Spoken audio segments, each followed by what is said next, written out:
নিজের প্রেমিকের সাথে সৎবোনের বিয়ে হতে দেখেছে অষ্টাদশী মেয়েটি। তার দুই নেত্রপল্লব থেকে অঝরে গড়িয়ে পড়ছে অশ্রুজল। বিয়েতে আমন্ত্রিত মেহমান বারবার আর চোখে তাকাচ্ছে তার দিকে। কেউ হয়তো ভাবছে বিয়ের মতো আনন্দময় একটি অনুষ্ঠানে মেয়েটি কাঁদছে কেন। আবার কেউ হয়তো মেয়েটির চেহারার ক্ষত আর কালশিটের দাগের জন্য আর চোখে তাকিয়ে আছে। ক্ষত আর কালশিটের দাগগুলো থাকারই কথা। সৎভাইয়ের হাতে কম মার তো আর কপাল। বাইরের ক্ষতগুলো অপেক্ষা বন্যার হৃদয়ের ভেতরের ক্ষতটা যে আরও গভীর। লহমায় তার প্রেমিক অন্য কারো হয়ে গেল। স্বভাব এখন তার সৎবোন জুইয়ের বর। ভাবতেই বুক চিরে দীর্ঘশ্বাস বেরিয়ে আসে বন্যার। আমিষা রাত, চারিদিকে ঘোর অন্ধকার। নিস্তব্ধ গভীর রাতে দোতলার বাড়ির ছাদের রেলিং ঘেঁষে দাঁড়িয়ে আছে বন্যা। তার দৃষ্টি সদূর অন্তরিক চিত্রে। চোখের কার্নিশ বেয়ে ফোঁটা ফোঁটা উষ্ণ তরল গড়িয়ে পড়ে। তুমি এই সময় ছাদে কি করো? কণ্ঠস্বর কানে পৌঁছানো মাত্র চমকে ওঠে বন্যা। পেছন ফিরে স্বভাবকে দেখতে পায়। তার পরনে এখনো বিয়ের শেরওয়ানি। মুখটা কেমন ফ্যাকাশে হয়ে আছে। বন্যা তার মুখের দিকে তাকিয়ে ভাবে, তার তো চোখে মুখের অবস্থা এমন হওয়ার কথা না, উল্টে খুশি হওয়ার কথা। যতই হোক, আজ তার বিয়ে হয়েছে। সে যা চেয়েছে তাই তো হয়েছে। আর শাবাব আর জুইয়ের কাবিন পড়ানো হয়েছে। জুইকে নিয়ে যাওয়া হয়নি আর শাবাবকেও যেতে দেওয়া হয়নি। বন্যাদের বাড়িতে তাদের বাসর ঘর সাজানো হয়েছে। শাবাব পুনরায় তার প্রশ্ন ছুড়ে দেয় বন্যার দিকে। বন্যা, এত রাতে ছাদে কি করছো? বন্যার সম্বিতি পেরে ছোট্ট করে একটা নিঃশ্বাস ফেলে বলে, এই প্রশ্ন তো আমার করার কথা। আজ তোমার বাসর রাত, অথচ তুমি তোমার বউ ঘরে রেখে ছাদে চলে এসেছো। বন্যা প্রশ্নসূচক দৃষ্টিতে স্বভাবের দিকে তাকায়। স্বভাব কি বলবে বুঝতে না পারে আমতা আমতা করা শুরু করে। সে কিভাবে বন্যাকে বুঝে পেয়ে সে এই বিয়ে যে মানতে পারছে না। অবশ্য না মেনেও কোনো লাভ নেই। এটাই তাদের নিয়তি। বন্যা স্বভাবকে আমতা আমতা করতে দেখে কথা ঘুরানোর চেষ্টা করে। একটা তপ্তস্বাদ ছেড়ে বলতে শুরু করে, জুই এখন তোমার স্ত্রী স্বভাব। জুইকে বিয়ে যখন করেই নিয়েছো, স্ত্রীর মর্যাদা দিতে সমস্যা কি? ভালো থেকো নিজের স্ত্রীকে নিয়ে। ভুলে যেও বন্যা নামের কেউ তোমার জীবনে ছিল। কথাটুকু শেষ বলতে বন্যার কণ্ঠ কেঁপে ওঠে। স্বভাব প্রতিউত্তরে অপেক্ষা না করে বন্যা সেই স্থান ত্যাগ করে উদ্যত হয়। দুই কদম গিয়ে আবার পিছন ফিরে তাকায়। কাঁপা কাঁপা গলা বলে, ভালোবাসার সাহস যেভাবে দেখিয়েছে, ভালোবাসাকে নিজের করার জন্য যদি একটু সাহস দেখাতে, তবে আজ হয়তো আমাদের গল্পটা অন্যরকম হতে পারত। বন্যা নিজের ঘরে যাওয়ার উদ্দেশ্যে পা বাড়ায়। স্বভাব তার যাওয়ার পানে তাকিয়ে তপ্তশ্বাস ছাড়ে। বন্যার বলা কথাটা ভুল নেই। স্বভাব চাইলে আজকের গল্প অন্যরকম হতে পারত, কিন্তু সে অপারগ। সারা রাত এপাশ ওপাশ করে ভোরবেলায় বন্যার চোখে ঘুম ধরা দেয়, কিন্তু সেই ঘুম বেশিক্ষণ স্থায়ী হয় না। সৎ মায়ের কর্কশ কণ্ঠস্বর কানে যেতেই দ্রুত বিছানা ছেড়ে নামে। ঘর থেকে বেরিয়ে ড্রয়িং রুমে প্রবেশ করতে তার কপালে ভাঁজ। বিয়ে তো কাল হয়ে গেল, আবার আজ এত আয়োজন কিসের? সেই মুহূর্তে তার সামনে এসে দাঁড়ায় তার বাবা বারেক সাহেব। বন্যাকে দেখে তার হাতে একটা শপিং ব্যাগ ধরিয়ে দেন বারেক সাহেব। যা, এটা পরে তৈরি হয়ে নি। বন্যা কাঁপা কাঁপা হাতে শপিং ব্যাগটা হাতে নিয়ে দেখে ভেতরে একটা লাল জামদানি শাড়ি। কিন্তু এই শাড়ি তাকে কেন পরতে বলা হয়েছে তা বন্যার মাথায় ঢুকলো না। বারেক সাহেব বন্যাকে স্থির দাঁড়িয়ে থাকতে দেখে তেতে ওঠেন। বন্যা কি করবে ভেবে পায় না। বাবাকে ডাকতে দেখে সে আর কথা বাড়ায় নিজের ঘরের দিকে পা বাড়ায়। ঘরে যাওয়ার জন্য পিছন ফিরতে সৎভাই জায়ানকে দেখতে পায়। বন্যা মাথা নিচু করে জায়ানকে পাশ কাটিয়ে চলে যায়। এদিকে বারিফ সাহেব আজ মহাখুশি। মেয়ে নামের এই বোঝা এবার তার ঘাট থেকে নামবে বলে কথা। জায়ান বাবার দিকে ভুরু কুচকে তাকিয়ে বলে, বাবা, ওর বিয়ে দিবে ভালো কথা, কিন্তু তাই বলে? জায়ান তার কথা শেষ করতে পারে না। তার আগে বারিক সাহেব বলতে শুরু করেন, যা হচ্ছে হতে দাও। যত তাড়াতাড়ি আপদ বিদে হবে ততই ভালো। বন্যা নিজের ঘরে প্রবেশ করে দেখে আগের থেকে জুই এসে দাঁড়িয়ে আছে। বন্যাকে ঘরে আসতে দেখে জুই মুখে বাঁকা হাসির রেখা টানে। বন্যার দিকে এগিয়ে যায়। কিরে, খুব শখ ছিল না স্বভাবের বউ হওয়ার? বামন হয়ে চাঁদে হাত দিতে গেছিলি, চাঁদ তো পেলেই না, উল্টে বুড়ো আবার কপালে জুটল। কথাটুকু বলে জুই ঘর কাঁপিয়ে হাসি দেয়। লাল জামদানি শাড়িতে সাজানো হয়েছে বন্যাকে। এক হাত লম্বা ঘোমটা দিয়ে ড্রয়িং রুমে সোফায় বসানো হয়েছে তাকে। আর তার পাশে তাদের এলাকার এক 40 মাতব্বর। বন্যা নীরবে নিজের চোখের জল বিসর্জন দিয়ে যাচ্ছে। কাজী সাহেব তাকে কবুল বলতে বললে সে মূর্তির মতো স্থির বসে থাকে। ওদিকে স্বভাব অসহায় দৃষ্টিতে বন্যার দিকে তাকিয়ে থাকে। সে চেয়েও পারছে না বন্যার জীবন ধ্বংস হওয়া থেকে রক্ষা করতে। বিয়ে বন্ধ করো, আমি থাকতে এই বিয়ে কিছুতেই হতে দিব না। একটি মেয়েলি কণ্ঠস্বর বিয়ের আসরে উপস্থিত সকলে মধ্যবয়স্ক মহিলাটির দিকে তাকায়। মহিলাটির পেছনে একজন মধ্যবয়সী পুরুষও রয়েছে। বন্যার কাছে মহিলাটির কণ্ঠস্বর খুব চেনা লাগলো বিধায় নিজের হাত দিয়ে ঘোমটাটা ছাড়িয়ে ফেলল। মানুষটাকে দেখে তার মনে একটু আশার আলো ফুটল। এক ছুটে মহিলার কাছে গিয়ে তাকে জড়িয়ে ধরে ফুঁপিয়ে কেঁদে উঠল। খালামণি, তুমি এসেছো? প্লিজ খালামণি, আমাকে বাঁচাও। এই বিয়ে তুমি ভেঙে দাও। বন্যা আটকা আটকা গলায় কথাটুকু বলে আবার কেঁদে দেয়। রাত প্রায় 12টার কাছাকাছি। ঘুমের ভিতর বন্যা কি যেন বিড়বিড় করছে। সারাশরীর ঘেমে নেমে একাকার। হঠাৎ ভয়ার্তকণ্ঠে না শব্দ করে বন্যা লাফিয়ে ওঠে। জোরসোরো হয়ে হাঁটুতে মাথা গুঁজে থরথর করে কাঁপতে শুরু করে। আজ আবার সেই একই স্বপ্ন দেখেছে সে। স্বপ্ন বুঝি এতটাই বিভীষিকাময়? খট আওয়াজ করে তার ঘরের জানলা খুলে যায়। বাইরে ঝড় উঠছে, কালবৈশাখী ঝড়। বন্যা ধীর পায়ে নেমে জানলার কাছে গিয়ে দাঁড়ালো। জানলা দিয়ে আসা ঝড় হাওয়া তার কোমর সমান চুলগুলো উঠতে থাকে। পরনে তার ছাইরঙা তাঁতের শাড়ি। শাড়িটা তার খালামণি। আজ সে তার খালামণি খালুর সাথে সে এক কাপড়ে বাড়ি থেকে বেরিয়ে চলে এসেছে ঢাকায়। তার খালাখালুর নিজের সন্তান নেই বিধায় বন্যার প্রতি তাদের আলাদা স্নেহ কাজ করে। বন্যার বিপদ জেনে সঙ্গে সঙ্গে সেখানে উপস্থিত হয়ে যায়। বন্যা এক দৃষ্টিতে জানলার দিকে বাইরে তাকিয়েছে। ঝড়ের বেগ কমে গেছে, বৃষ্টি কমেনি। এখনও মুষলধারে বৃষ্টি পড়ছিল। বৃষ্টি বন্যার খুব পছন্দ, কিন্তু এখন তা অপ্রিয়, ভীষণ অপ্রিয়। এমনকি এক বর্ষণের রাতে প্রিয় মানুষটা তার সামনে হাঁটু গেড়ে প্রেম নিবেদন করেছিল। এখন সবই স্মৃতি। হঠাৎ আজ অনেকদিন পর বন্যার বৃষ্টি বিলাসের ইচ্ছে জাগলো। কিছু না ভেবে সোজা ঘর থেকে বেরিয়ে ছাদে চলে গেল। 4 তলা বিল্ডিং, বন্যারা থাকে 3 তলায়। ছাদে এসে বন্যা বেশ বুঝতে পারে বাড়িটা অনেক পুরনো। ছাদের অনেকটা জায়গা শ্যাওলা পড়ে পিচ্ছিল হয়েছে। ছাদের রেলিং দেওয়া নেই। ততক্ষণে বন্যা বৃষ্টির পানিতে ভিজে একাকার। হুট করে তার মনে এক ভয়ঙ্কর পদক্ষেপ নেওয়ার ইচ্ছে ডানা বাঁধতে শুরু করে। ধীর পায়ে হেঁটে ছাদের শেষ কিনারে চলে আসে। আর এক পা আগালে হয়তো বন্যার এই ছোট্ট জীবনের আয়ু আরেকটু কমে যাবে। কিন্তু বন্যার সেই মনস্কামনা যেন পূর্ণ হওয়ার নাই।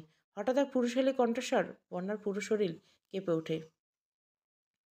Hello miss. আর এক পা এগোলে ছাদ থেকে নিচে না, সোজা উপরে চলে যাবেন। উপরে বলতে উপরওয়ালার কাছে। হঠাৎ এক পুরুষালী কণ্ঠে বন্যার পুরো শরীর কেঁপে ওঠে। কিছু না ভেবে কণ্ঠস্বর অনুসরণ করে পেছন ফিরতে পা পিছলে পড়ে যেতে নেই।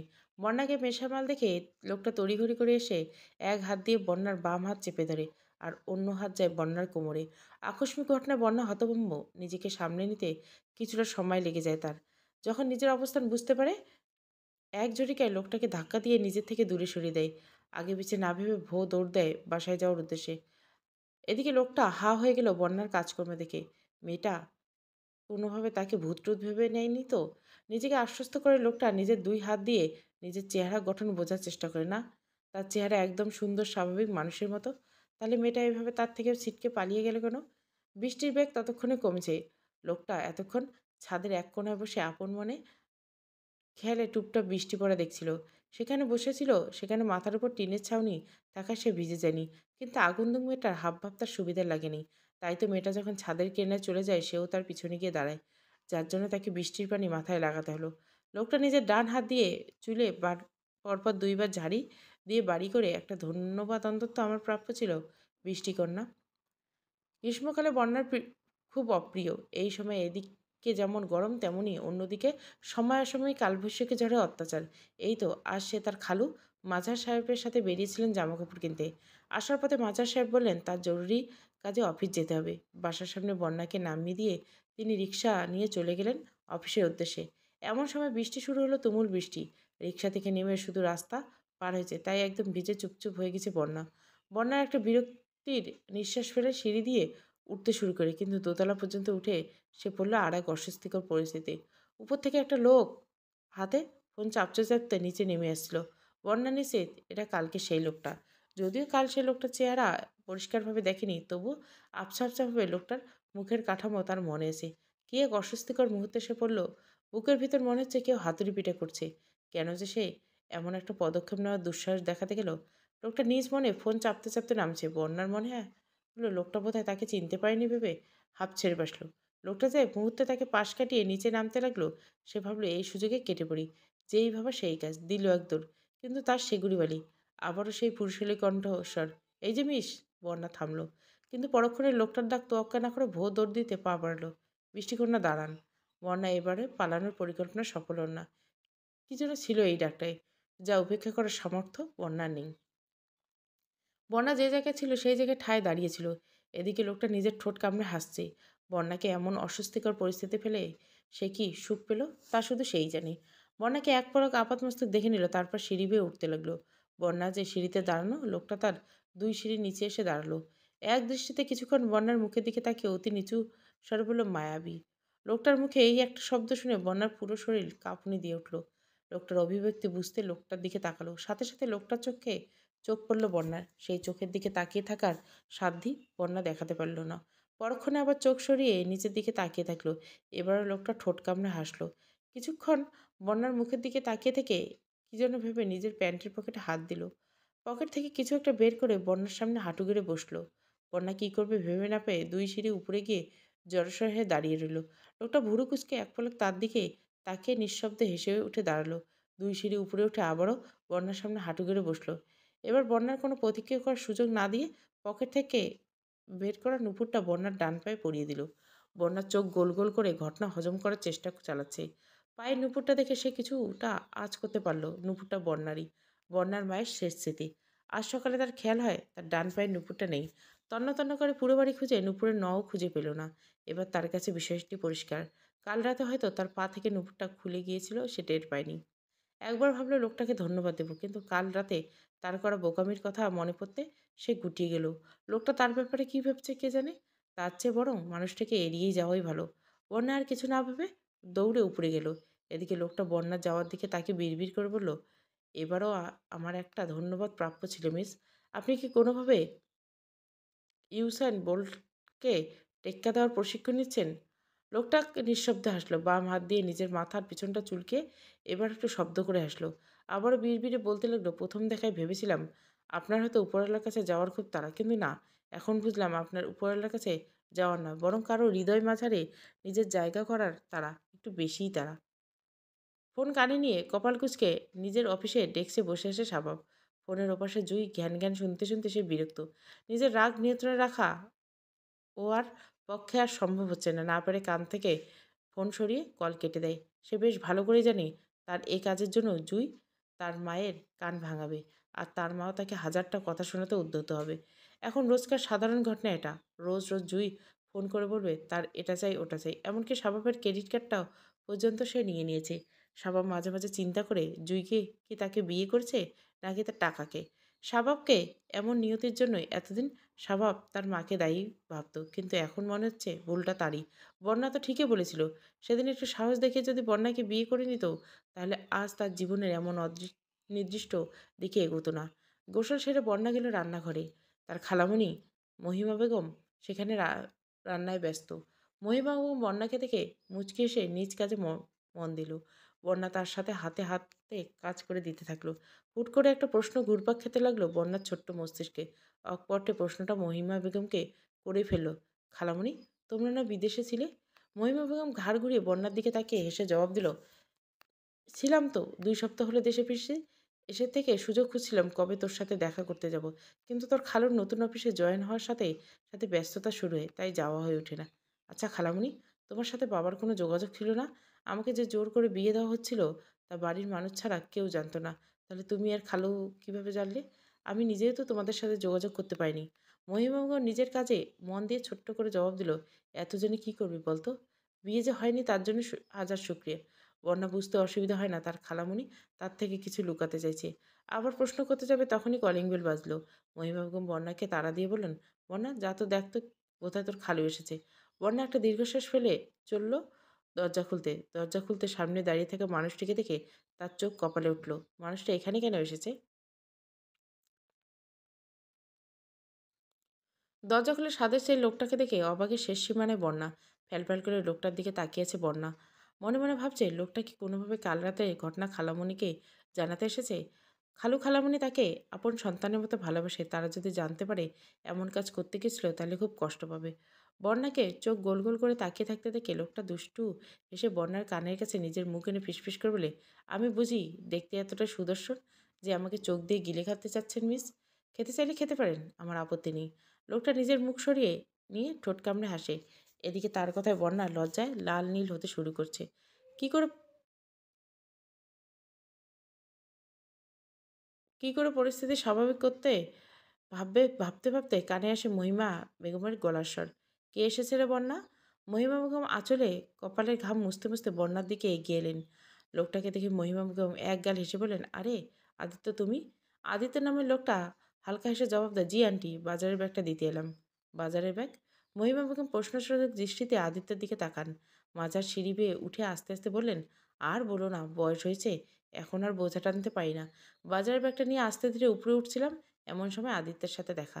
ওই নিয়ে এলো ব্যাগটা। আদিত্য হালকা হেসে মহিমা বেগমের দিকে প্রশ্ন ছুড়ে দেয়, আন্টি ব্যাগটা কোথায়? আদিত্যের বলা শেষ হওয়ার কথার আগে মহিমা আফসোসের সুরে বলে ওঠেন, দেখেছো কাণ্ড, ছেলে কতক্ষণ ধরে ব্যাগ হাতে নিয়ে দাঁড়িয়ে আছে, এদিকে আমরা গল্প জুড়ে দিয়েছি। বন্যা এগিয়ে গিয়ে আদিত্যর উদ্দেশ্যে মিনমিন গলা বলে, দিন, আমাকে দিন, আমি নিয়ে যাচ্ছি। আপনি পারবেন? বন্যা প্রশ্নসূচক দৃষ্টিতে আদিত্যের দিকে তাকায়। আদিত্য তার দৃষ্টি দেখে বলে, না মানে, আপনার যে টিকটিকির মতো শরীর, তাতে ভারী ব্যাগ তুলতে পারবেন বলে মনে হচ্ছে না। বন্যার রাগ লাগছে খুব, শেষে কিনে তাকে টিকটিকি উপাধি দেওয়া হলো। বন্যা জোর দিয়ে বলল সে পারবে। তাই আদিত্য আর দ্বিরুক্তি করলো না, ব্যাগটা বন্যার হাতে ধরিয়ে দিল। বন্যা কোনো রকমের ব্যাগটা তুলে রান্নাঘরে নিয়ে গিয়ে হাঁপাতে লাগলো। লোকটা ঠিকই বলেছিল, এত ভারী ব্যাগ তোলা তার সাধ্য না। মহিমাকে মনে রান্নাঘরে গেলেন, ব্যাগ থেকে সব বাজার বের করতে করতে বলতে লাগলেন, জানিস তো, আদিত্য ছেলেটা আমার আর তোর খালুর খুব পছন্দ। যেমন সুন্দরের ব্যবহার, চালচলনে তেমনই, পড়ালেখায় ভালো। আমাদের চারতলায় ব্যাচেলার থাকে। গত ২ বছর ধরে দেখছি পড়াশোনার পাশাপাশি পার্ট টাইম জব করে নিজের খরচ নিজে চালাই। আজকালকার ছেলেমেয়েদের দেখছিস কতটা চালচুলোহীন, আর সেখানে ওকে দেখ, ওর নামে একটা বাজে কথা বলার সাধ্যই কারো আছে বলে মনে হয় না। মনে চুপ করে তার খালামণির কথাগুলো শুনেই। সকালে ডাইনিং টেবিলে বসে মুখে খাবার পড়ছেন বারেক সাহেব ও তার স্ত্রী যামিনী বেগম। সাথে টুকটাক এটা ওটা নিয়ে কথা বলছেন। এক পর্যায়ে যামিনী বেগম বন্যার বিষয় মাথায় আসে। বন্যাকে যে মহিমা নিয়ে গেল, এবার তার কি করবে বললে না তো? বারেক সাহেব বিরক্তি নিয়ে যামিনী বেগমের দিকে তাকান। ওই মেয়ে, নাম আমার সামনে নেবে না বলে দিলাম। আফাজ সাহেব কত টাকাগুলো দিতে চেয়েছিল তার হিসাব আছে, কিন্তু ওই মেয়েকে দেখো, বিয়ের দিন ড্যাং ড্যাং করতে করতে চলে গেল। পরের বাড়ি কতদিন থাকবে পারে, আমিও দেখব। মহিমা আর মাঝাব কতদিন ওকে টেনে বেড়াতে পারে, দেখে নেব। যামিনীর কথার মাঝে মাঝে বলে ওঠেন, তা না হয় হবে, কিন্তু কতগুলো টাকা হাতছাড়া হয়ে গেল, তার কি হবে? বারেক সাহেব একটু চিন্তা করে আবার বলেন, দেখি আপার সাহেবের সাথে আবার একটু কথা বলে সব মিটমাট করা যায় কি না। যায় না, তখন ডাইনিং টেবিলে বসে চুপচাপ তার খাবার খাচ্ছিল আর বাবা মার কথাগুলো শুনছিল। এবার আর চুপ থাকতে পারল না, গম্ভীর গলা বলতে লাগলো, বাবা, তুমি তো শুধু ঘাট থেকে বোঝা নামাতে চেয়েছিলে, হয়েছেও তাই। বন্যা চলে গেছে, এখন ও যেখানেই আছে সেখানেই সেভাবেই আছে, থাকুক না। যামিনী বেগম তেতে উঠলেন, থাকলেই হলো, কতগুলো টাকা আমার হাতছাড়া হয়ে গেল। টাকা হলো ঘরের লক্ষ্মী, আর তোর এত বন্যার জন্য দরদ উতলে উঠছে কেন রে? জায়ান বিরক্তি নিয়ে একটা নিঃশ্বাস ফেলে খাবার রেখে উঠে যায়। মনে মনে উপরওয়ালার কাছে প্রার্থনা করে যেন তার বাবা মার এই লোভী স্বভাবটা চিরতরে মুছে যায়। বাবা মার লোভের শিকার যেন ওই সরল মেয়েটা না হয়। শুক্রবার দুপুর কেমন যেন ভ্যাপসা গরম পড়েছে। বন্যা সিঁড়ি বেয়ে উপরে উঠছে। উদ্দেশ্য তাদের বাসা। তার পেছন পেছন মাজার সাহেব আসছেন। আজ বন্যা তার খালুর সাথে গিয়েছিল ভার্সিটি ভর্তির সব কার্যক্রম শেষ করতে। ভাগ্যিস ভর্তির তারিখ শুক্রবার পড়ছিল। ঢাকার রাস্তাঘাট এখনো সে চিনে উঠতে পারেনি। শুক্রবার বলে মাজার সাহেব ছুটি নিয়ে বিদায় তিনি বন্যাকে নিয়ে গিয়েছিলেন, সাথে জাহাঙ্গীরনগর বিশ্ববিদ্যালয়ের রাস্তাটাও চিনিয়ে দিয়ে এসেছেন। বন্যা ঘরে এসে আগে বাথরুমে ঢুকলো গোসল করতে। এটা তার অভ্যাস, বাইরে থেকে এলে তার গোসল করতে হবে। গোসল শেষে তোয়ালে দিয়ে চুল পেঁচিয়ে বেরিয়ে এসে হাতে এক বালতি সদ্য ধোয়া জামাকাপড়। গতকাল আলসেমি করে জামাকাপড় না ধুয়ে বেরিয়ে এসেছিল, তাই আজ দুদিনের জামাকাপড় একদিনে ধুতে হলো। বালতি হাতে পা বাড়ালো ছাদের উদ্দেশ্যে। তাদের বাসার বারান্দার অবস্থানে এমন যে সূর্যের আলোই আসে না। ভেজা কাপড় চোপড় শুকাতে দূরের কথা, দুদিন গেলে তবে সে শুকায়। কিন্তু এভাবে কাপড় শুকানো কেমন একটা বিশ্রী গন্ধ জামাকাপড় আসে। চৌকাঠ পেরিয়ে পা দিতে তার কানে টুংটাং শব্দ আসে। হঠাৎ আসা শব্দে সে চমকায়। হাতে থাকা বালতি হাত ফসকে পড়ে যায়। বালতি পড়ার আওয়াজ কানে যেতেই আদিত্য তার গিটারের শব্দ তোলা বন্ধ করে বন্যার দিকে তাকায়। বন্যা এই মুহূর্তে আদিত্যকে এখানে আশা করেনি। এতদিনে সে অনেকটাই আন্দাজ করে ফেলেছে লোকটা কখন ছাদে আসে। আর সেই সময়গুলোতে সে যত সম্ভব চেষ্টা করে ছাদে না আসার। তার মাথা থেকে বেরিয়েই গিয়েছিল আজ শুক্রবার, আদিত্য ছুটির দিন। দুপুর থেকে সন্ধ্যার আগ পর্যন্ত ছাদে এক কোণায় সামান্য ছায়ায় বসে গিটার বাজাবে, নয়তো ছাদে তার লাগানো গাছগুলো পরিচর্যা করবে। বন্যার ইচ্ছে করছে এক ছুটে ছাদ থেকে চলে যেতে, কিন্তু তার বেচারা জামা কাপড়গুলো কী হবে? পরক্ষণে কিছু একটা ভেবে নিচের দিকে তাকায় বন্যা। উপরওয়ালা হাজার হাজার শুকরিয়া জানাই, বালতি উল্টে পড়েনি, সোজা হয়েছিল। যদি উল্টোতো তাহলে আবার তাকে সবগুলো ধুতে হতো। আদিত্যের দিকে এক পলক তাকে শুকনো ঢোক গেলে কাঁপা কাঁপা হাতে বালতি হাতে নিয়ে এগিয়ে যায়। একটা একটা করে কাপড় নিয়ে ছাদে টাঙানো রশিতে মেলে দেয়। আর চোখে আদিত্যর দিকে তাকায়। লোকটা এখনো সেই আগের মতো তার দিকে তাকিয়েছে। বন্যার ইচ্ছে হয় লজ্জায় মাটিতে সাথে মিশে যেতে, নয়তো উপরওয়ালা যেন তাকে ইউসাইন বোল্টের মতো দাঁড়ানোর গতি দান করে। আদিত্য ঠিক বন্যার মনস্কামনা টের পায়। বন্যার দিকে তাকিয়ে তার সেই বিখ্যাত ঠোঁট কামড়া হাসাহাসি আসছে। ভার্সিটির প্রথম দিনটা বন্যার বেশ ভালো কাটলো। তার সবচেয়ে ভালো লাগছে এটা ভেবে তার একমাত্র বান্ধবী আরোহী তার সাথে একই ভার্সিটিতে ভর্তি হয়েছে।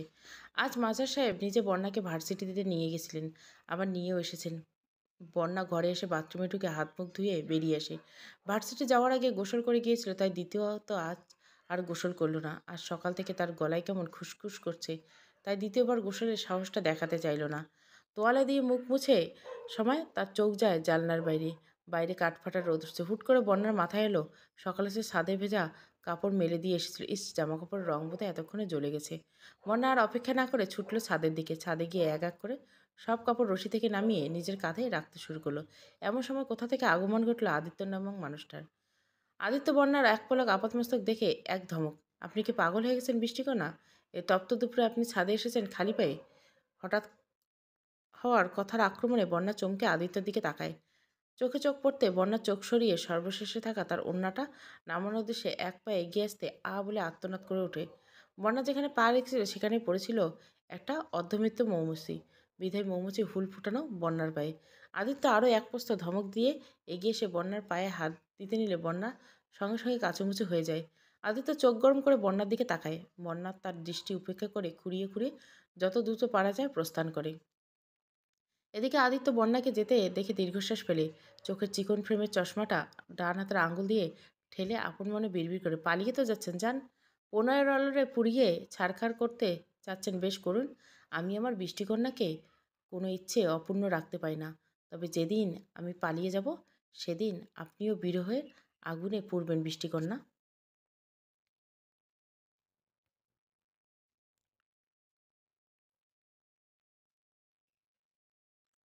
গ্রীষ্ম ঋতু তার তল্পিতল্পা গুটিয়ে বিদায় নিচ্ছে বেশ কিছুদিন হলো। বর্ষার আগমনে গ্রীষ্মের বিবর্ণ প্রকৃতি হয়ে উঠছে সজল ও কোমল।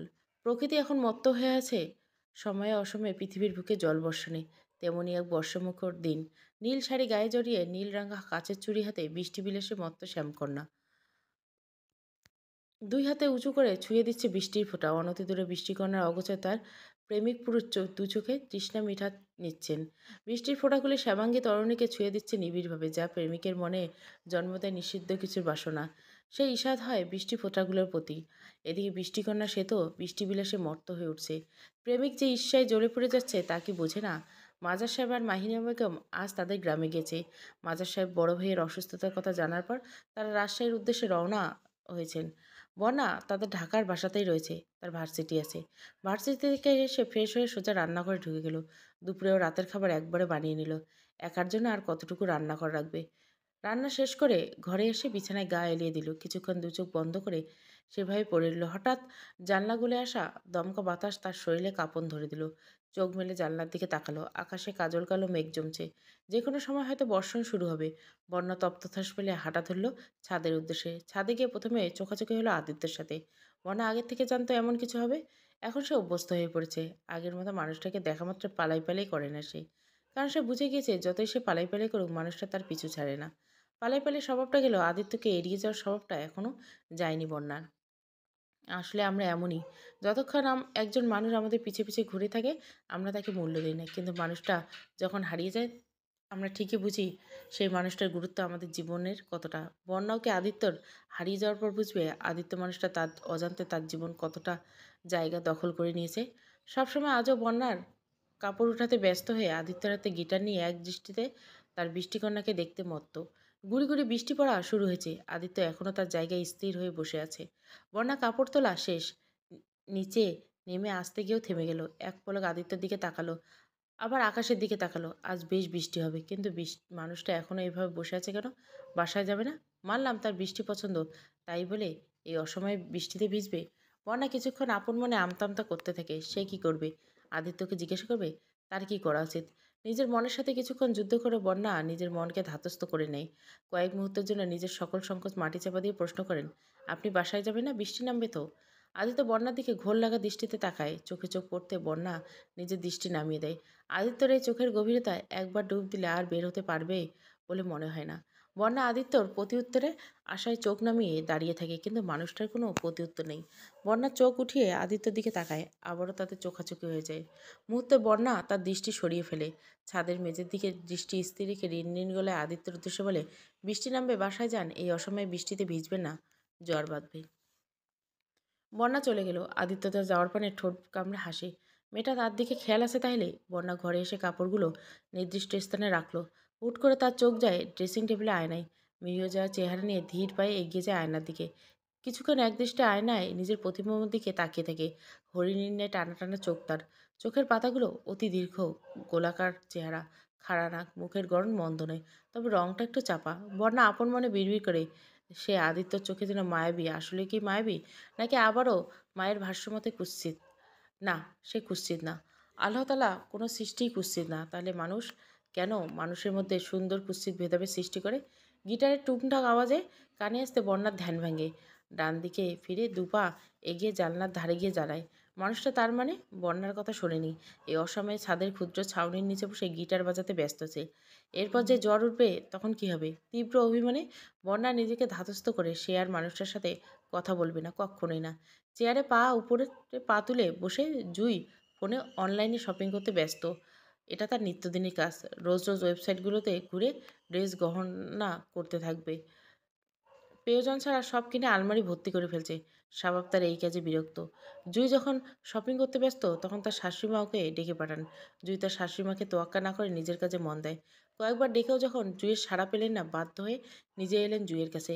ক্লান্তি নিয়ে বললেন, জুই, কাজের মেয়েটা 3 দিন ধরে আসছে না। বাড়ির সব কাজ করতে করতে আমি অসুস্থ হয়ে পড়ছি। আজকে রান্নাটা তুমি করে নাও। জুই অকপটে জবাব দেয়, আমি করবো রান্না? ওসব আমি পারবো না। রান্না করলে ঘেমে যাবো, মুখ কালো হয়ে যাবে, প্লাস নখ ময়লা হবে। আপনি পারলে করে নিন, নয়তো বাইরে থেকে অর্ডার করে নিন। জুই, তোমার শ্বশুর বাইরের খাবার খেতে পারে না। জুই বিরক্ত নিয়ে রাজিয়া বেগমের দিকে তাকিয়ে প্রশ্ন ছুঁচ দেয়, এতে আমার কি করা আছে? রাজিয়া বেগম আর কথা বাড়ালেন না, তপ্ত স্বাদ ছেড়ে চলে গেলেন রান্নাঘরের দিকে। কাজকে হিরে ভেবে সে ভুল করেছিল, তার এই মাসুল তাকে এখন দিতে হচ্ছে।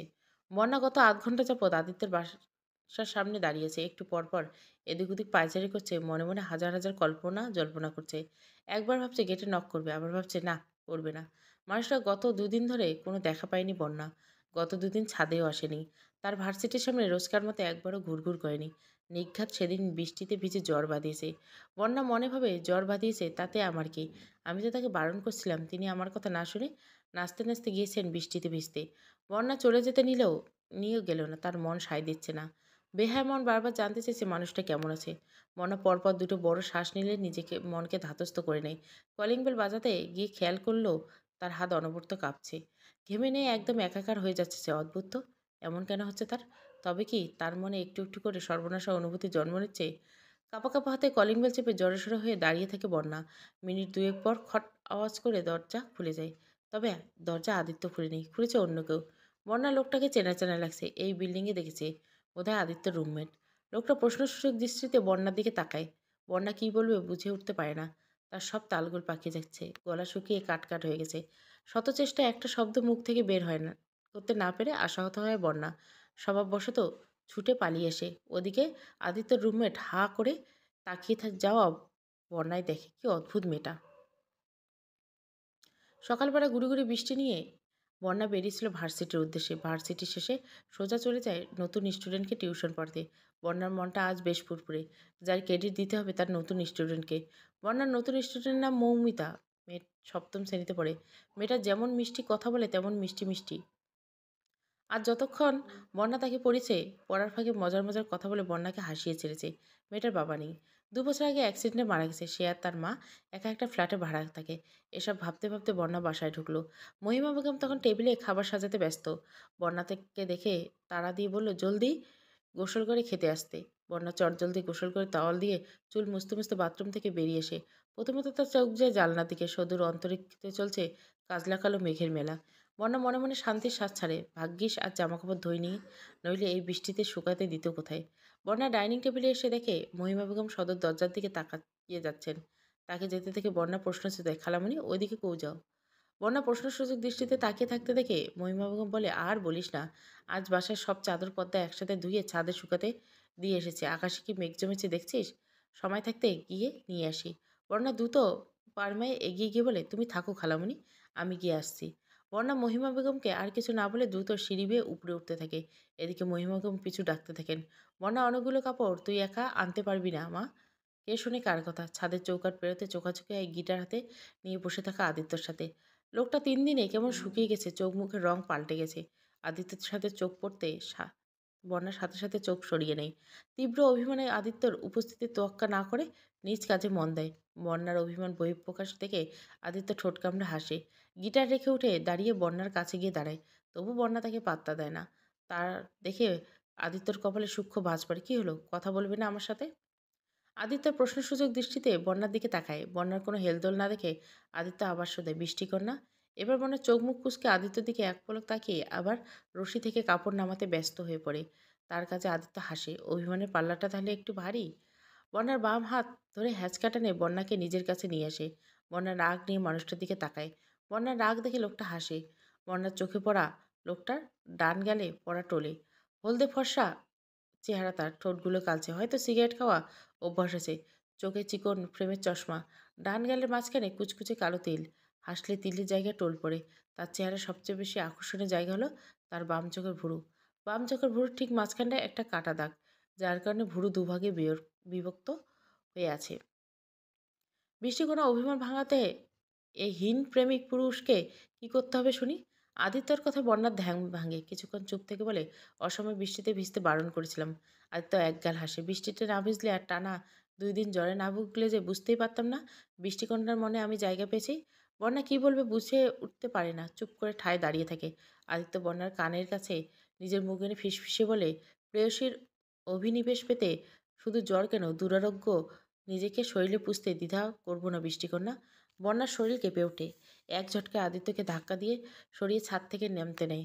আর ভাবে, কি ভয়ানক লোকটার কথাবার্তা। ছাদের চৌকাঠ পেরিয়ে সিঁড়িতে পা রাখতে মাজাব সাহেবের গম্ভীর মুখে দাঁড়িয়ে থাকতে থেকে ভয়ে কেঁপে ওঠে বন্যা। এখানে কখন এসেছে সে? একটু আগের ঘটনা তো সে দেখে ফেলেনি তো? বন্যা ভয়ে শুকনো ঢোক গিলে আমতা আমতা করে প্রশ্ন করে, খালু, আপনি ছাদে? বন্যার বলা শেষ হওয়ার আগে মাচার সাহেব থমথমে গলায় বলেন, তোমার খালামণি বলেছিল তুমি একা সব কাপড় আনতে পারবে না, তাই এসেছিলাম সাহায্য করতে। রাতে ড্রেসিং টেবিলের সামনে বসে চুল বাঁধছিল বন্যা। আজ দুপুরের ঘটনা বারবার উকি দিচ্ছে তার মনে। একদিকে টানা ৩ দিন পর আদিত্যের সাক্ষাৎ পেয়ে অশান্ত মন শান্ত হয়েছে, অপরদিকে বারবার মন কুঁকাইছে। দ ঘরের দরজা হালকা ভিড়ানো ছিল। মহিমা বেগম মুখে গম্ভীর ভাব ফুটিয়ে প্রবেশ করেন। তার আগমনে বন্যার সম্মিতে ফিরে, বন্যা, তোর সাথে আমার কিছু কথা আছে, এদিকে আয়। বলে মহিমা বেগম বিছানায় বসলেন। বন্যা হাতে চিরুনি রেখে এগিয়ে এসে মহিমা বেগমের সামনে বসেন। মহিমা বেগম গম্ভীরতা বজায় রেখে বন্যাকে প্রশ্ন ছুড়ে দেয়, বন্যা, তুই ভালো করে জানিস উপরতলায় ব্যাচেলাররা ভাড়া থাকে, তবু তুই কেন বারবার উপরতলা আর ছাদে ঘুরঘুর করিস? মহিমা বেগমের প্রশ্নে বন্যা থমকে যায়। কাচুমঞ্চি হয়ে বসে আমতা আমতা করতে শুরু করে।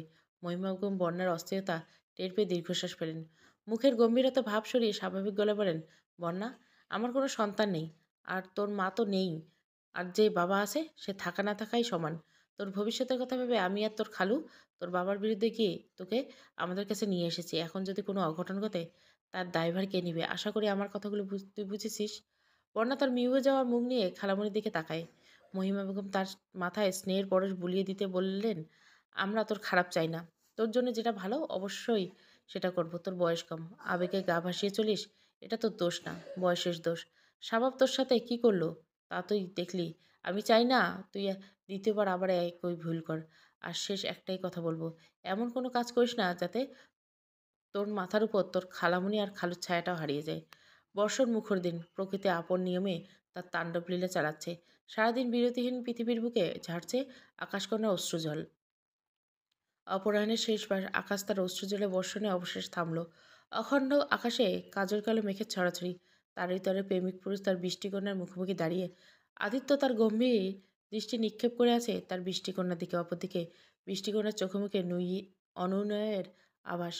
বন্যা ভাঙা ভাঙা গলায় জোরপূর্বক কথাগুলো আওড়ায়। আমার অতীত মোটেও সুখকর ছিল না আদিত্য। আপনার কাছে আমার অনুরোধ করে আমার জীবনে অনাকাঙ্ক্ষিত কোনো ঝড় তুলবে না প্লিজ। আমার শেষ আশ্বাসটুকু কেড়ে নিবেন না আদিত্য। বন্যার গলা দিয়ে আর কোনো শব্দ বের হলো না। আদিত্যকে পাশ কাটিয়ে দ্রুত হেঁটে প্রস্থান করলো। ওদিকে আদিত্য নির্বিকার বন্যার যাওয়ার দিকে তাকিয়ে নিজে বলতে থাকে, আপনার অতীত ভবিষ্যৎ ডানে বাঁয়ে উপর নিচে কি আছে তা জানার প্রয়োজন নেই আমার বন্যা। আজ যে পরিবারের দোহাই দিয়ে আপনি চলে গেলেন, সেই পরিবারের সামনে দিয়ে আমি আপনাকে নিয়ে আসব। আপনি শুধু আমার হবেন বৃষ্টিকন্যা। আমি কাপুরুষ নই বৃষ্টিকন্যা, ভালোবেসেছি শেষটায় ঠিক আপনাকে নিজের করে নিব। আজকের এই বর্ষণমুখ দিনে তাণ্ডব লীলার প্রমত্ত প্রকৃতিকে সাক্ষী রেখে প্রতিজ্ঞা করলাম, আমার বৃষ্টিকন্যাকে আমি নিজের করে নিব। নীল আকাশের শিমুল তুলোর মতো সাদা মেঘের লুকোচুরি, নদীর পাড়গুলো সাদা কাশফুলে মেলা বলে সে ঝাঁকঝাঁক পাখি দল বেঁধে আকাশে মালার আকার ধারণ করে উড়ে চলে যাচ্ছে। পুরনো দালালরা ছাদে একজোড়া ধবধবে সাদা পায়রা একে অপরে মত্ত। পুরুষ পায়রাটি নিজের ঠোঁট দিয়ে প্রণয়ীকে দানা খাওয়াচ্ছে। অনতি দূরে নীরবে বসে পায়রা দুটোকে দেখে চলছে বন্যা, মুখে তার স্লান হাসি। প্রণয়ের প্রমত্ত পায়রা দুটোকে দেখে তার মনে উকিঝুঁকি দেয় অনাকাঙ্ক্ষিত বিরহের দহন। সেই বর্ষামুখর দিনটি পর কেটে গেছে প্রায় ১.৫ মাস। ১.৫ মাসে মানুষটির সাথে দেখা হয়নি একবারও। এই ঘটনায় ১ সপ্তাহ পরে আদিত্য বাস ছেড়ে দিয়ে চলে যায়। কোথায় গেছে তা বন্যা জানে না। অবুঝ মন বারবার জানতে চায় প্রেমিক পুরুষের ঠিকানা, কিন্তু তরুণী তার মনের আবদার পূরণে নাচক করে দিয়েছে বহুদিন আগে। তবুও না চাইতে প্রেমিক পুরুষ নিয়ে কত জল্পনা কল্পনা করে অবুঝ মন। তরুণী নিজের মনকে ধিক্কার জানায়, জোরপূর্বক নিজের মনকে বুঝ দিতে চায় আদিত্যর সান্নিধ্য সে চায় না। বন্যা ভার্সিটি থেকে সোজা চলে যায় মৌমিতাকে পড়াতে। মৌমিতার পরীক্ষা চলছে। মৌমিতার মা বন্যাকে খুব অনুরোধ করছে এই কটা দিন যেন সে মৌমিতাকে একটু সময় দেয়। মৌমিতা মেয়েটা পড়তে চায় না, তবে বন্যাকে সে খুব পছন্দ করে। তাই বন্যার সামনে ভালো মেয়ের মতো বইয়ে মুখ গুজে থাকে। আজ মৌমিতা একটু বেশি সময় দিয়ে ফেলেছে। রাত ৮টা বেজে গেছে। মৌমিতা বাসা থেকে বেরিয়ে গলি পার করলে তবে মেইন রোড। বন্যা দ্রুত পা চালিয়ে গলিটা পার করে। চারিদিকে রাতের অন্ধকার, তার উপর আকাশে মেঘ ধরছে। শরৎকালে বৃষ্টি। বৃষ্টির আভাস পাওয়া মাত্র বন্যা কপাল কুঁচকে যায়। দমকা বাতাস জানান দিচ্ছে খুব জোর ঝড় হবে। বন্যা রাস্তায় এদিক ওদিক তাকায়, কোনো মানুষের অস্তিত্ব নেই। রাস্তা ফাঁকা শুনশান। ভেবেছিল রিক্সা নিয়ে বাসায় পৌঁছাবে, কিন্তু রাস্তায় রিক্সা, অটো, বাস কিছুই নেই। ঝড়ের পূর্বাভাস পেয়ে সবাই যে যার বাড়ি চলে গেছে। বন্যার মনে উকিঝুঁকি মারে প্রণয়ের সেই দিনগুলো। সেদিনও প্রকৃতির রূপ এমনটাই ছিল। বিকেলবেলাতে কালো মেঘের দরুন পৃথিবীতে নেমে এসেছিল ঘুটঘুটে অন্ধকার। বন্যা ভার্সিটি থেকে বেরিয়ে একটা রিক্সা খুঁজছিল বাসায় যাওয়ার জন্য, কিন্তু রিক্সার সন্ধান মিলছিল না। হঠাৎ কোথা থেকে আদিত্য তার বাইক নিয়ে হাজির। বন্যা তাকে দেখে মাথা নুইয়ে নিয়েছিল। আদিত্য বন্যার উদ্দেশ্যে বলে, বন্যা বাইকে ওঠো, ঝড় আসবে এক্ষুনি। বন্যা কোনো হেলদোল ছিল না, সে দাঁড়িয়েছিল। তা দেখে আদিত্য আবার তাড়া দিল, কি করছেন বন্যা, জলদি আসুন। ঝড় শুরু হয়ে গেলে আর বাসায় যাওয়া হবে না। তবুও বন্যার কোনো হেলদোল না পেয়ে আদিত্য দীর্ঘশ্বাস ফেলে বাইক স্টার্ট দিয়ে চলে যায়। আদিত্য চলে গেলে বন্যা আবার রিক্সা খুঁজতে উদ্যত হয়। কিছুক্ষণ পর একটা রিক্সা এসে তার সামনে দাঁড়ায়। রিক্সাওয়ালা বন্যাকে তারা রিক্সায় ওঠার জন্য। সেদিন রিক্সাটা বন্যার জন্য আদিত্য এনেছিল। পুরোটা রাস্তা আদিত্য বন্যার রিক্সার পিছনে পিছনে বাইক চালিয়ে বাসায় পৌঁছেছে। অতীতের কথা ভেবে দীর্ঘশ্বাস ফেলে বন্যা আর দাঁড়িয়ে থাকলে চলবে না। বন্যা ফুটপাত দিয়ে যত দ্রুত গতিতে পারে হাঁটতে শুরু করে। হুট করে কোথা থেকে একটা প্রাইভেট কার এসে থামে তার পাশে। বন্যা মনোযোগ পাওয়ার জন্য ড্রাইভিং সিটে বসা লোকটা কয়েকবার হর্ন বাজায়। বন্যা বিরক্ত হয়ে হাঁটা থামিয়ে গাড়িটির দিকে তাকায়। চোখে সানগ্লাস পরে গাড়ির ড্রাইভিং সিটে বসে আছে একটা লোক। বন্যা তার দিকে প্রায় লোকটা একটা মিষ্টি হাসি দেয়। অন্য সময় হলে বন্যা হয়তো এতক্ষণে পেটে হাত চেপে হাসতে থাকতো। লোকটা কিনা এই রাতের গুটগুটে অন্ধকারে সানগ্লাস পরে বসে আছে। কিন্তু এখন তার হাসি আসছে না, বরং ভয় লাগছে। বন্যা একবার চারপাশে চোখ বুলে, না, কোনো মানুষের টিকটাও নাই, দেখা যাচ্ছে না। হ্যালো মিস, কোথায় যাচ্ছেন? আমি পৌঁছে দিয়ে আসবো। বন্যা কোনো জবাব না দিয়ে হাঁটা ধরে। লোকটা তার গাড়ি ধীর গতিতে এগিয়ে এসে বন্যার উদ্দেশ্যে আবার বলে, আরে ভয় পাচ্ছেন কেন? আমিও মানুষ, আপনিও মানুষ, শুধু পার্থক্য একটা, আপনি মেয়ে আর আমি ছেলে। একটা রাত একসাথে কাটালে খুব ক্ষতি হবে কি? কথাটা বলে লোকটা বিশ্রী একটা হাসি দেয়, যা দেখে বন্যার গা গুলিয়ে আসে। ভয়ে হাত পা ঠান্ডা হয়ে যায়। হুট করে কানে আসে একটা মেলি কণ্ঠস্বর, এই বন্যা, এত রাতে তুই এখানে কি করিস? জলদি আয়, তোকে বাড়ি পৌঁছে দেয়। কণ্ঠটি অনুসরণ করে বন্যা রাস্তার ওপরে তাকায়। আরোহী একটা রিক্সা থেকে তাকে ডাকছে। বন্যা আর এক মুহূর্ত দেরি করে না, ছুটি গিয়ে রিক্সায় উঠে বসে। রিক্সাওয়ালা মামাকে তাড়া দেয়। ওদিকে ড্রাইভিং সিটে বসা লোকটা একটা বিশ্রী হাসি দিয়ে তার পাশের সিটে বসা লোকটির উদ্দেশ্যে বলে, মেয়েটাকে আমার চাই তাহের। তাহের নামে লোকটা বাঁকা হেসে বলে, ব্যবস্থা হয়ে যাবে। তোয়ালে দিয়ে মাথা মুছতে মুছতে বাথরুম থেকে বেরিয়ে এসে বন্যা আরোহী তাকে বাসা পর্যন্ত এগিয়ে দিয়ে গেছে। আসার সময় বৃষ্টিতে কিছুটা ভিজে গেছে বিধায় একেবারে গোসলটাই সেরে ফেলছে। আজকের ঘটনা বারবার তার চোখে মুখের সামনে ভেসে উঠছে। মানুষ কতটা জঘন্য হতে পারে। মহিমা বেগম দরজা ঠেলে বন্যার ঘরে আসলেন। বন্যাকে চুল মুছতে দেখে বিছানায় বসতে বসতে বললেন, তুই জ্বর বাঁধিয়ে তবেই ক্ষান্ত হবি, তাই না? এই অসময়ে গোসল করলি? বন্যা মহিমা বেগমের কথায় মুচকি এসে তোয়ালে বারান্দায় মেলে দিয়ে এসে বলে, বৃষ্টিতে ভিজেই তো গিয়েছিলাম, তাই গোসলটা করেই নিলাম। মহিমা বেগম দীর্ঘশ্বাস ফেলে বললেন, হয়েছে হয়েছে, এখন এদিকে আয়, তোর সাথে আমার কিছু কথা আছে। বন্যা বাধ্যমের মতো মহিমা বেগমের সামনে গিয়ে বসে। মহিমা বেগম জিজ্ঞাসা দৃষ্টিতে বন্যার দিকে তাকিয়ে প্রশ্ন ছুড়িতে, বন্যা, তুই এটা বিশ্বাস করিস যে আমি আর তোর খালু যা করব তোর ভালোর জন্য করব? মহিমা বেগমের প্রশ্নে বন্যার কপালে ভাঁজ পড়ে। মহিমা বেগম তাকে হঠাৎ এমন প্রশ্ন করে বসলো কেন? বন্যা তার প্রশ্নের জবাবে বলে, এখানে অবিশ্বাসের কী আছে খালামণি? তোমরা আমার জন্য এত কিছু করলে, আমি জানি তোমরা যা করবে তা আমার ভালোর জন্য করবে। আমরা যদি তোর বিয়ে ঠিক করে থাকি। মহিমা বেগমের কথায় বন্যা হতভম্ব। এটা কি বলেন ফেলল তার খালামণি? মহিমা বেগম আবার বলতে শুরু করলো, দেখ বন্যা, আমরা জোর করবো না তোকে, তুই যা চাইবি তাই বলবো। আমরা শুধু একটা ছেলে তোর জন্য ঠিক করেছি। ছেলেটা আগে দেখে নে, তোর ভালো লাগলে কিনা বিয়ের কথা না হয় পরে বলিস। মহিমা বেগম একটু থেমে আবার বললেন, ওনারা কাল তোকে দেখতে আসতে চাইছে। তুই এটা মনে করিস না যে আমরা তোর উপর জোর দেখাচ্ছি। বিয়ে একজন মানুষের জীবনে খুব গুরুত্বপূর্ণ একটা বিষয়। বিয়েটা তোর, সিদ্ধান্ত নেওয়ার অধিকার তোর ১৬ আনা আছে। অতীতে কি হয়েছে না হয়েছে সব ভুলে যা। আল্লাহ যা করেন ভালোর জন্য করেন। আল্লাহ তোর কপালে স্বভাবকে রাখেনি, তার পিছনে অবশ্য কোনো কারণ আছে। আর আমার বিশ্বাস তোর জীবনে স্বভাবের থেকে ভালো একজন আসবে। এখন তুই বল, তুই কী চাস? ওনাদের কি আসতে বলবো? বন্যা বিষয়টা এখনও হজম করতে পারেনি। তার মৌনতা দেখে মহিমা বেগম নিরাশ হন। দীর্ঘশ্বাস ফেলে বিছানা ছেড়ে উঠে চলে যেতে নেয়। তখনই বন্যার কণ্ঠস্বর তার কানে আসে। বন্যা ছলছল চোখে তার খালামণির দিকে তাকিয়ে বলে, খালামণি, আমি লেখাপড়া করতে চাই। মহিমা বেগম হেসে বলেন, হ্যাঁ করবি, মানা করছে কে? ওনারা তো কেবল আসছেন, তোর খালু ওনাদের সাথে কথা বলছে, বিয়ে হলে সাথে সাথে তুলে নেবেন না ওনারা, তোকে পড়ার সুযোগ দেবে। সূর্যোদয়ে আগমুহূর্ত। ঝড় বৃষ্টি থেমে বেশ কিছুক্ষণ আগে। কালো মেঘ সরে গিয়ে আকাশ পরিষ্কার হয়েছে। মেঘহীন আকাশে ধীরে ধীরে সূর্য তার আগমনে পূর্বাভাস দিচ্ছে। ঝড় বৃষ্টির কারণে মোটামুটি ঠান্ডা বিরাজ করছে। তবুও বন্যা দরদর করে ঘেমে বিছানার চাদর ভিজাচ্ছে। ঘুমে বিভোর হয়ে ঠোঁটজোড়া নেড়ে কি যেন বিড়বিড় করছে। হুট করে ঘুম ভেঙে যায় বন্যার। জড়সড় হয়ে উঠে বসে। আজ আবারও সেই স্বপ্ন দেখল। পিছু ছাড়ে না কেন এই স্বপ্নটা তার? ড্রয়িং রুমের সোফায় মাথা নিচু করে বসে আছে বন্যা। পরনে লাল রাঙা কাতান শাড়ি। মহিমা বেগম তাকে বলেছিল বন্যাকে শুধু দেখতে আসবে, কিন্তু দেখতে এসে তারা কাবিন করে ফেলবে। এখন থেকে বন্যা বিবাহিত, আর তার বর সে আর কেউ নয়, বরং আদিত্য। আদিত্যর সাথে তার মা, বাবা আর ছোট বোন এসেছে। সবচেয়ে আশ্চর্যের বিষয় হলো বারিক সাহেব ও জায়ান এই বিয়েতে উপস্থিত। বারিক সাহেব বিরক্তি নিয়ে পুরো বিষয়টা হজম করে গেছেন। বিয়ে পড়ানো শেষ হলে জায়ানকে নিয়ে তিনি চলে যান। আদিত্য বন্যার সামনাসামনি সোফায় বসে মুচকি মুচকি হাসছে। বন্যার লজ্জায় মুখ তুলে তাকাতে পারছে না। বিধায় আদিত্য এই প্রাপ্তির হাসি তার চোখে পড়ল না। আর দেখতে এলে সে কাবিন পরিয়ে ফেলায় সম্পূর্ণ ক্রেডিট যায় আদিত্যের। আদিত্যের মা দিশারি বেগম পরম স্নেহে নিজের বৌমার হাতে বালা পরিয়ে দিয়ে বলেন, আমার ছেলের পছন্দ আছে বলতে হবে, মিষ্টি একটা মেয়েকে আমার বৌমা বানিয়েছে। রাতে বন্যা বাড়িতে থাকতে হয় আদিত্যকে। তার বাবা মা বোন সবাই চলে যায়। শুধু তার যাওয়া হলো না, মহিমা বেগম আর মাঝহাব সাহেব আজকের দিনটা তাকে এই বাড়িতে থেকে যাওয়ার অনুরোধ করেছিলেন। আদিত্য অবশ্য থাকতে চায়নি। যাওয়ার আগে আদিত্যর বোন আদিতি তার কানে ফিসফিস করে বলে গেল, কিরে, বিয়ে হলো কি হলো না, এখনই বউকে ভয় পাওয়া শুরু করছিস? দাঁড়া, বন্যাভাবকে দিয়েই তোকে জব্দ করতে হবে। তখন বুঝবে তুমি কত ধানে কত চাল। কথাটুকু বলে আচ্ছা মতো আদিত্যর গাল টেনে দিয়ে পালিয়ে যায়। আদিত্য ভয় অবশ্যই পাচ্ছেন। বিয়ের আগে বন্যার মতামত সে জানতে চায়নি। বিয়ের রাতে বউ যদি তাকে স্বামী হিসেবে অস্বীকার করে, এত কাঠখড় পুড়িয়ে বিয়ে করেও কিনা শেষমেশ বিবাহিত ব্যাচেলার হয়ে জীবন কাটাতে হবে, এসব ভাবতে ভাবতে আদিত্য বন্যার ঘরে প্রবেশ করে। বন্যা তখন আলমারিতে কী যেন খুঁজছিল। আলমারি থেকে একটা মেরুন এক পা থ্রি পিস বের করে আলমারি আটকে সে ঘুরে তাকায়। তখনই চোখাচোখি হয় আদিত্যর সাথে। বন্যার সাথে সাথে তার দৃষ্টি সরে কাচুমাচু হয়ে দাঁড়ান। অসুস্থতায় কী করবেন বুঝতে না পারে চোখের দৃষ্টি ফ্লোরের দিকে নামিয়ে এদিক ওদিক চাওয়াচাই করতে থাকে।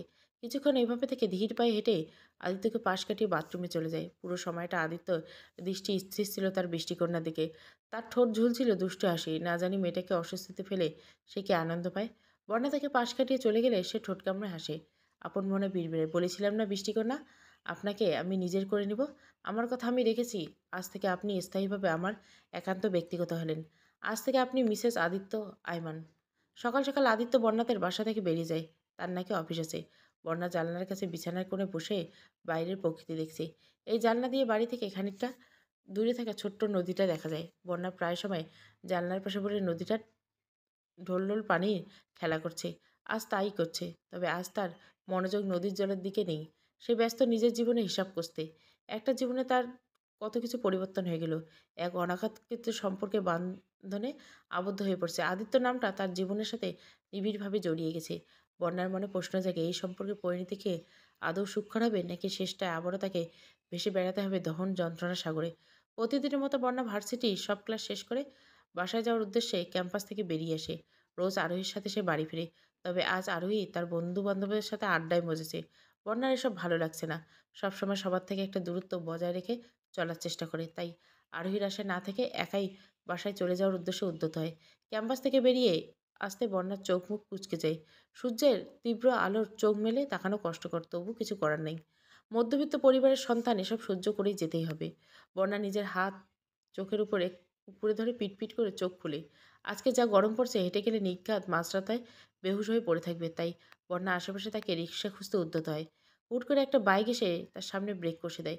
বন্যা বিরক্ত নিয়ে বাইকটা লোকটার দিকে তাকায়। লোকটিকে দেখে মুহূর্তে তার সব বিরক্ত হাওয়ায় মিলিয়ে যায়। বন্যা জানে না এমনটা কেন হয়। শুধু এটুকু জানে, এই মানুষটার উপর সে রাগ বিরক্তি নিয়ে এক মুহূর্ত থাকতে পারে না। বন্যা অপলক দৃষ্টিতে তাকিয়ে থাকতে দেখে আদিত্য বন্যার উদ্দেশ্যে বলে, আজ পুরো দিন কি এখানে থাকার প্ল্যানিং করেছেন না বৃষ্টিকন্যা? চলুন আপনাকে বাসায় পৌঁছে দিয়ে আসি। বন্যার কথা কর্ণঘুর পৌঁছাতে বন্যার ধ্যান ভাঙে। আদিত্য থেকে চোখ সরিয়ে নিয়ে মাথা নিচু করে দাঁড়ায়। তা দেখে আদিত্য দীর্ঘশ্বাস ফেলে।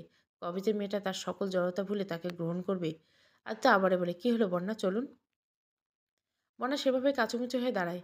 বন্যার হেলদোল না দেখে এবার আদিত্য ভরাট গলা বলে, বন্যা, আপনি এখন সম্পূর্ণ আমার। আপনি পরিবারের দোহাই দিয়ে আমাকে গ্রহণ করতে অস্বীকার করেছিলেন। সেই পরিবারকে সাক্ষী রেখে আমি আপনাকে আপন করে নিয়েছি। আদিত্য আর কোনো কথা না ব্যয় করে না। বন্যা কাঁধে কাঁধে মুখ টিপে পা টিপে এগিয়ে এসে আদিত্যর বাইকে উঠে বসে মিহি সুরে ছোট্ট করে বলে, সরি। বন্যার উপর রেগে থাকার সামর্থ্য আদিত্য নেই। স্লান এসে সে বাইক স্টার্ট দেয়। অফিসের কাছের দেওয়াল ভেদ করে সূর্যের সোনালি আলো পড়ছে স্বাভাবের চোখে মুখে। শরতের মেঘহীন আকাশে সূর্যের আলো চোখ বাঁধিয়ে। তবু স্বাভাবে এক দৃষ্টিতে সদূর অন্তরিকের পানে তাকিয়েছে। বন্যার বিয়ের খবর সে কয়েক মুহূর্তে আগে পেয়েছে। বিয়ের খবর জানার পর থেকে এভাবে স্তব্ধ হয়ে আছে। বন্যাকে সে চিরতরে হারিয়ে ফেলছে। যে মেয়েটাকে নিয়ে আমৃত্যু ঘর করার জল্পনা কল্পনা করে বসেছিল, সে এখন অন্য কারো। আর সব থেকে নির্মম সত্য হলো, নিজের দোষে সে বন্যাকে হারালো। মায়ের বাধ্য সন্তান হতে গিয়ে প্রেয়সীকে হারিয়ে ফেলেছে সে, চিরতরে হারিয়ে ফেলেছে। বন্যাদের বিল্ডিংয়ের সামনে এসে বাইক থামায় আদিত্য। বন্যা ফট করে নেমে গিয়ে আদিত্যর দিকে ফিরে মাথা নিচু করে দেয়। মিনমিন গলায় শোনায়, আপনি ভেতরে যাবেন না? আদিত্য মুচকে এসে, তবে হেলমেট পরে থাকায় তা বন্যার চোখ ধরা দেয় না। আজ আপনার কথা রাখতে পারলাম না বৃষ্টিকন্যা। অফিসে যেতে হবে, আজ আসি কেমন? আদিত্য বাইক ঘুরিয়ে চলে যায়। যতক্ষণ তাকে দেখা যায় ততক্ষণ এক দৃষ্টিতে তাকিয়ে থাকে। দীর্ঘশ্বাস ফেলে বন্যা। দুদিন আগে এই মানুষটা থেকে দূরে পালাইতে চাইতো, আর আজ চলবে। শেষ গল্পটাই তুমি। ভালো লাগলে অবশ্যই লাইক, শেয়ার এবং সাবস্ক্রাইব করবেন। থ্যাংক ইউ ফর ওয়াচিং প্রথম পর্ব।